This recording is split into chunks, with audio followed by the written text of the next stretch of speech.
What is going on, everyone? Badger here. Should have liked and sub, and let's get into this. Yeah, the Acolyte is it's getting a lot of people. Just when we thought I was out, they pull me back in, and that's what happened with Drinker and well, Gary. I don't know if he ever said I'm out, but a lot of people who said they're done with Star Wars are suddenly not done with Star Wars. And just, I'm telling you, seeing the destruction of something. That's why when people don't understand when they attack theory, why are you still watching it?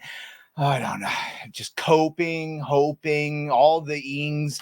Watching a car wreck, you can't turn away, hoping somehow maybe it'll get turned around. And just why did Mary watch Jesus be crucified? Why didn't she just look away? Well, you just can't help. You have to be there for when something you love is absolutely ruined, unfortunately. And to that end, here's Gary, the one and only. He radicalized me, and here we are. Oh, I stream with my heroes, and I still react to them. So here we go, Gary. Let's see what he has to say about the 5th episode, which I love that we've all unanimously agreed, not because of an echo chamber, but just because of facts. It's like, yeah, it's the best thing they've done, which still means it's horrible, because that's how low the bar was that they tripped right over it. Nerdrotic.com. You know, I could spend the first 2/3 of this video going over the discourse that is surrounding the PR nightmare that is the Acolyte, and then inexplicably distance myself from it, something I wouldn't do. And although there'll be time to do that in the future, we're not going to do it this time. No, we're going to do the worst thing you could possibly do to this show. Describe what happens in it. So let's see what Leslie Headland has. And by the way, just that is the funny thing. It was like we were saying that, like, they've gone so beyond making fun of it that it's literally an Onion or a Babylon Bee headline of like lesbian force witches. That's a thing In store for George Lucas's lore as she marches it up to Harvey's private suite in the Four Seasons. Allegedly. Previously on the Acolyte. An acolyte kills without a weapon. This is awful in every way. Forgive me. Shout out to Ryan Kinnell. Where is their father? They have no father. That's impossible. Is he or they with us? His objective is not solely. And I've said it multiple times, and even in Entertainment Weekly, where this actor talks about how he played Soul. He's a horrible Jedi. Oh, he's a horrible Jedi that should have never reached master status. He's full of conflicted emotions. There is no emotion. There is peace. No. He's filled with emotions and regret and attachment. Horrible Jedi. Horrible Jedi. Our own. What the actual fuck did you just say to me right now? Man, I'm dead. Osha being alive changes everything. I'll turn myself over to the Jedi. He'll kill you. After some much needed pronouns in space, our room temperature IQ Jedi are meandering around planet Goblin. And yes, confirmed that they have a little thing going on. Gook in a race against diverse non-binary antagonists and Asian Ezra Miller to pad time in a filler episode. And honestly, we gotta stop calling him Discount Ezra Miller. I'm not sure who it's more the insult to, or which side. It's just got to come up with a better name. And to find the Jedi Wookiee Kelnaka.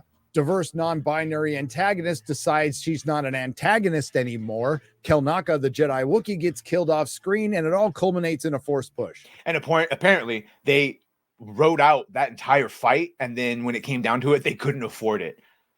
180 million. The cost of like 11 Godzilla -1s.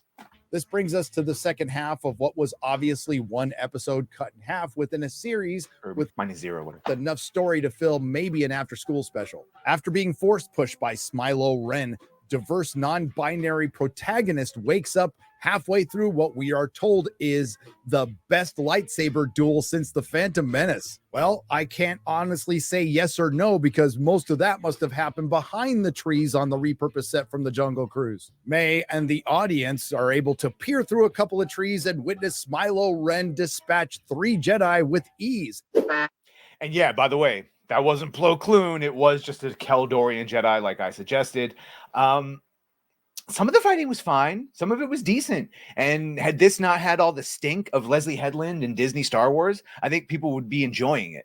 For what it is, it's finally like the whole time when you were waiting for Ahsoka or these other things, and I'm thinking, God, at least maybe we'll get some decent lightsaber. We get something that people can use, and they'll cut it up and string it together and put music to. So we get at least something for the torture.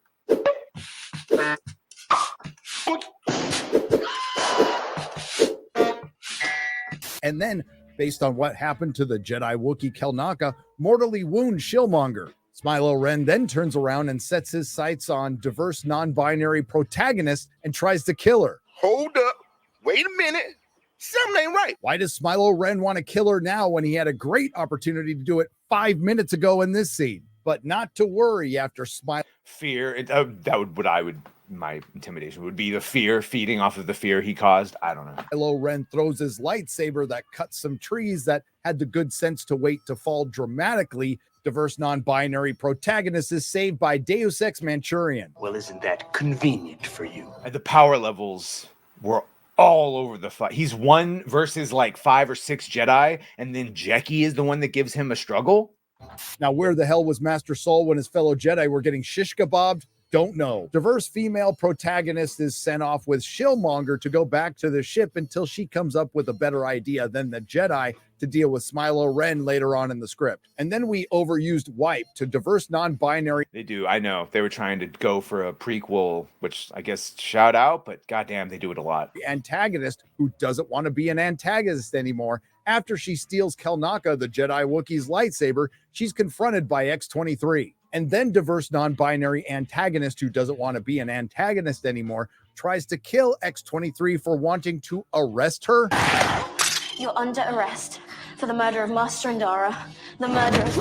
Hold up. Wait a minute. And it wasn't a horrible fight, but Something ain't right. Wasn't it in just the last episode that diverse non-binary antagonist, right when she decided she didn't want to be an antagonist, says she wants to turn herself in? OSHA being alive changes everything. I'll turn myself over to the Jedi. Make up your mind.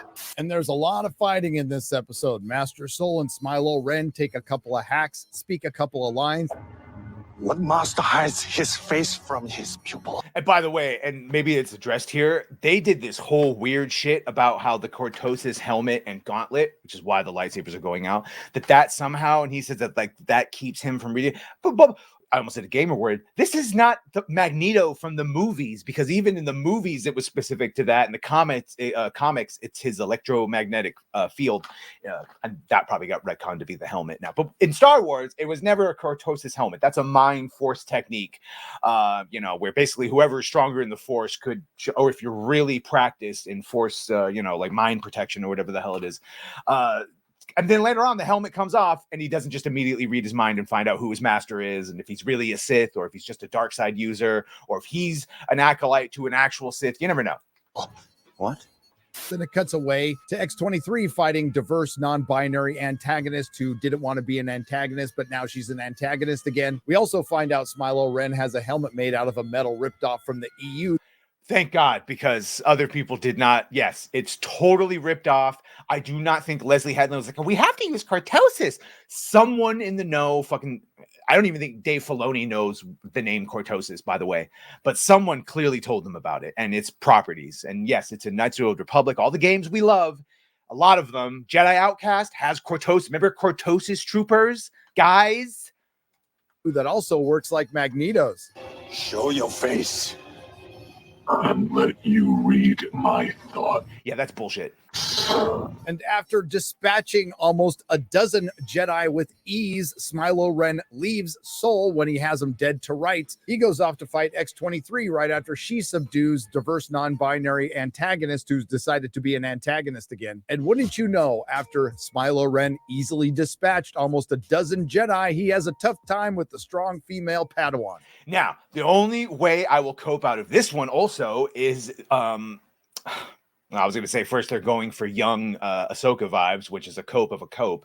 But really is like they showed her just previously doing all the fight training, like in the temple with the stupid wooden swords. And you could make a case, a bad one, by the way, that because it was so fresh in her mind and because she's right there, still there at the peak, as opposed to maybe some of the knights and masters who, how often are they doing drills and shit like that, that she's a little more boom, boom. It's similar to the argument I would have made of like, well, how did Darth Maul kill Qui-Gon, but Obi-Wan survived? Well, obviously Obi-Wan's younger, and he was like super focused and honed in and trained in, at least, will of the Force aside. So that would be my cope if Disney paid me a bunch of money, but they didn't. So yeah, it was because she's a girl and they couldn't have her have an easy death. And we've arrived at the point in the script where diverse non-binary protagonist has come up with a better idea than the Jedi to take out Smilow Ren by using the bugs that are attracted to light. And which, yeah, I totally thought they were going to lead a big army of them behind. yes, I can hear you now, dear viewer. Wasn't there a bunch of lightsaber dueling in the forest? Yes, it's only the type of light the script calls for. Speaking of lightsaber duels, we get one between X-23, the guy from Squid Game, and Smilow Ren. And Screen Rant reported before the episode aired that we'd be getting the best lightsaber duel since the Phantom. I couldn't tell which one was supposed to be the duel that was better than Phantom Menace, because it was none of them. And it was, even if you added them all together, it's not better than the Phantom Menace. So again, you could have had, some of the complaints was that it was just one long lightsaber fight, the whole episode. I'm never going to complain about a lightsaber long, an episode full of lightsaber fights. That being said, they could have done more to make each fight feel unique and different. And I think they tried to, they just didn't succeed. So it feels like one long, flashy lightsaber fight with no real stakes, even though people are dying. I know. Menace. After the episode aired. That's the other thing. Everyone has to die, or the movies don't make any sense of why they didn't know the Sith were if one came and killed like 12 of them. So again, this is just going to all end in the Jedi covering this up and being corrupt and turning Kiadi Mundi, or Keanu Monday, if you're drunk 3PO, that he's just corrupt and he was lying. And that now his line when he goes, but the Sith haven't shown up for a millennia. Well, the reason that is now is because we lied about it. Screen Rant reported we got the best lightsaber duel since Revenge of the Sith, when in reality, we got the best lightsaber duel since the last lightsaber duel. Then something shocking happens. Strong female Padawan gets killed by Smilow Ren. How do I know? Well, she doesn't just get a shot in the gut. She gets shanked 3 times. To be fair, so far, this was not the worst episode of The Acolyte, largely due to the fact that there was very little dialogue. That's about to change. Let's get stupid. So the dialogue that was there was painful. But there's a standoff and Smilow Ren throws his cloak to distract the guy from Squid Game. By the way, that's a Batman trick, as I've seen Tim Drake do it, where he takes his cloak off and throws it at someone as a distraction. Oi, Gary, I used that clip in my review. Yup. Then Smilow Ren takes the wanted fugitive that's killed Jedi hostage. Now let's not get bogged down with the details like Smilow Ren not having his helmet on, and Master Soul could probably get in his head. I'm glad Gary's the only one I've heard mention that. Shout out. And also, God, Master Soul is so, I want to say, corrupted by emotion at this point. That's like, that's not the Jedi way. And considering Smilow Ren and diverse non-binary female antagonists are responsible for the death of dozens of Jedis, I consider this a win-win. But no, Master Soul tosses his lightsaber. What an idiot! Just put it back on his belt. Loser! And this buys us time for some lore-shattering monologuing. Remember this guy from the prequels? Impossible. The Sith have been extinct for a millennium. Well, it turns out the Sith haven't No, he's a liar now. They covered it up. been extinct for a millennium. What are you? I have no name. Wait a minute. Is this just footage of Ezra Miller in Hawaii? And by the way, hold on. But a Jedi like you might call me Sith. But a Jedi like you might call me Sith. He's not a fucking Sith. The only Sith right now should be Tenebrous or Venomous or Plagueis and Venomous, or Plagueis and Tenebrous. So and they all call themselves Sith. They follow the Sith code, which God help me if I have to recite it for you people and break it down. Not you people, but you people. We'll see. We'll see who this is. Yeah. It looks like poor Wikipedia is going to have to rush out and change. And they did. I was watching Star Wars Theory live when we were watching this, and within 5 minutes, it was edited to say that his affiliation is Sith. Even though he would have a Darth title, even if he was an apprentice, there's always 2 there are, Master and Apprentice, one to hold power and one to crave it. So Darth and Darth. Change the lore for Kiadi Mundi again by stating he's not only a Jedi Knight, he's also the galaxy's biggest asshole. And for the nuance of first, it's not about whether or not the Sith existed. It's about whether or not the Jedi were aware of them. Or aware of a lightsaber, a red lightsaber wielding Force user that killed a significant amount. And I would argue 1 Jedi is a significant, and he's killed over 6. So And we round out our bad writing with a title reference. I want a pupil, an acolyte. And I realize they have to go with this term, which is used. Acolytes are normally sycophants that are never going to, a bunch of dark acolytes. They'll never be an apprentice to the Sith. They're just acolytes. They're just usable. They can't call it the apprentice because Donald Trump already took that one. What, we some kind of Acolyte. It's not like George Lucas's Shakespeare or anything, but can you imagine any of this going on in his Star Wars? Qui-Gon Jinn sitting there going, there's something going on behind the scenes, some sort of phantom menace. And after all this, we find out what Smilo really wants to be as true. I'm sure 1-800-Danky will be animating that one any day. Authentic self. What do you want? Freedom to wield my power. If you want the freedom to wield your power, you fucking take it. That's what being a Sith is. The way I like. Without having to answer to Jedi like you. And then there's some good news. It looks like Shillmonger walked off his mortal wound only to get his neck snapped. And now all the Jedi was decent from this mission are dead except for Sol. I guess we know what Order 65 was. And this is where things get really dumb, right? When Sol is about to kill Smilo, diverse non-binary protagonist stops him to keep Master Sol from breaking the Jedi rules. This is the point in the script where diverse non-binary protagonist has a light bright enough to attract the bugs to take Smilo Ren away to appear in another episode. Now, after stunning that guy from Squid Game, we get the big reunion between diverse non-binary antagonist and diverse non-binary protagonist. And this is where I was like, okay, I got no idea what the fuck they're doing. No idea where this show is going. Now, you think we'd get some sort of apology from diverse non-binary antagonist for trying to kill diverse non-binary protagonist. But no, we just get the Jedi suck, and it's hard to argue with in this show. And diverse non-binary female antagonist refuses to be arrested again. And there's a lot of the Jedi turns you against me, and the implication that the Jedi might have pulled a Revan and done some false memories, erasure of memories. And again, we got to wait until we get more flashback, because we are getting more flashbacks of what happened that night at the temple. By her sister, even though there's a reason Torben took the poison. Oh, she was perfectly willing to do it last episode. And diverse non-binary protagonist ends up getting knocked out by her sister, who strips her naked. She fell 2 feet. Puts on her clothes and steals her identity, but not after giving herself a lightsaber haircut. Oh, stunning and brave.